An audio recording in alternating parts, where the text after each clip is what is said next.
सांगली मिरज कुपवाड महानगरपालिका मिरज यांच्या मार्गदर्शनाखाली नदीवेस विठ्ठल मंदिर पवार गल्ली मिरज यांच्यातर्फे पंढरपूर येथे भव्य हरिनाम सप्ताह असा हा भरवण्यात आलेला होता।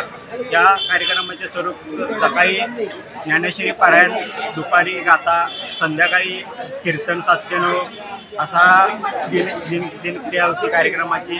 आज हत्तीवरून ज्ञानेश्वरी ग्रंथाची मिरवणूक भव्य अशी काढण्यात आलेली आहे। पंढरपूर येथे दंडोपंत दादा व प्रसाद महाराज यांच्या मार्गदर्शनाखाली ही भव्य मिरवणूक अशी ही काढण्यात आलेली आहे।